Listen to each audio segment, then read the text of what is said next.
কবর বলতে বোঝায় মানুষ আমরা মনে করি আশেপাশে, বাড়ির আশেপাশে 3.5 হাত গর্ত করে যেখানে লাশ রাখা হয় সেখানে মনে করি কবর। নারে বাজান না, কবর বলতে বোঝায় মানুষের মৃত্যুর পর থেকে শুরু করে কিয়ামত পর্যন্ত জগৎটাকে বলা হয় কবরের জগৎ। সুতরাং বাবারা আমার, আমরা যারা আগুনে পুড়ে মারা যায়, যারা পানিতে ডুবে মারা যায়, যারা হাঙ্গর কুমিরে খেয়ে ফেলে, তাদের কবর কোথায়? ইয়া দ্বারা মুসলমান শুনে নেন, আমার আল্লাহ তোমাকে বানাইতে সময় লাগবে না, হুকুম দিলে হয়ে যাবা। সুতরাং মৃত্যুর পর থেকে শুরু করে কিয়ামত পর্যন্ত জগৎটাকে বলা হয় কবর। এই কবরে যেদিন শোয়া দিবে, 1 নম্বরে আসবে একজন ফেরেশতা, তার নাম হলো নোমান ফেরেশতা। মুসলমান শুনে নেন, আমরা জানি কবরে শোয়ানো পর মুনকার নেকির আসবে।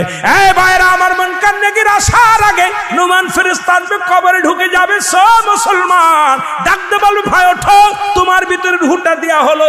আজরাইল সাল্লাম রূহটা বাইর করেছে, আমার আল্লাহ তোমাকে জানটা দিয়েছিল, এটা কবজ করেছে।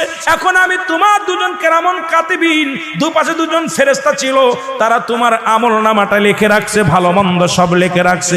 এখন তোমার হিসাব হবে, 2টা কাগজ থাকবে নোমান ফেরেশতার হাতের মধ্যে, একটা হলো নেকির কাগজ, একটা হলো বদির কাগজ। এইবার হাতের মধ্যে দিবে, ভাইরে তুমি লেখো, এই তোমার আমলনামাটা লেখো। বলবে আমি লিখবো কেমনে, আমার কাছে তো কোনো কলম নাই। ডাকতে বলে, বান্দারে তোমার কলম হলো ডান হাতের শাহাদত আঙ্গুল মোবারক। এই মুসলমান এই আঙ্গুলটার বড় দাম। এরে আমরা হলে সুন্নাতুল জামাতের যারা মুসলমান আশিকেরা, শোনো, এই আঙ্গুলের মাথায় সুন জড়ায়ও না। এই আঙ্গুল দিয়ে আমার নবী চন্ডকে দিয়ে খণ্ডিত করেছে। এই আঙ্গুলের বড় দাম। এই কবরের ভিতরে তোমার আমলনামাটা তোমার এই আঙ্গুল দিয়া লেখা লাগবে। বাবার এই আঙ্গুলটার মর্যাদা তোমরা রক্ষা করবা। জোরে জোরে চিল্লায় বলো ঠিক কিনা। এবার ফেরেশতা ডাকতে, নোমান ফেরেশতা ডাকতে বলবে, এ বান্দা, এই ডানাতের শাহাদত আঙ্গুল মুবারক হলো তোমার কলম। বান্দা বলবে, আমি কলম পাইলাম, কালি তো নাই। বলবে, কালি তোমার মুখের থুতু মুবারক। জোরে বল আল্লাহু আকবার। এই মুখের থুতু মুবারক তোমার কালি। আমি আপনাদের 2টি পায়া ধরে বলে যাই, এই মুখ দিয়ে গাজায় টান দিস না, এই মুখ দিয়ে মদে টান দিস না, এই মুখ দিয়ে বিড়ি সিগারেট খাস না, এই মুখ দিয়ে কাউকে গালি দিস না।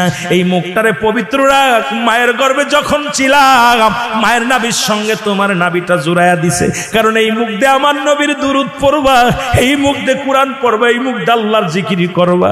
এই মুখটা দিয়া কেমনে তুমি গাজার মধ্যে টান দাও, এই মুখটা দিয়ে কেমনে বিড়ির মধ্যে টান দাও, এই মুখটা দিয়া কেমনে তুমি হারাম খাও, এই মুখটা দিয়া কেমনে তুমি হারাম জিনিস ভক্ষণ করো, আমি তোমাদের 2টি পায়ে ধরে বলে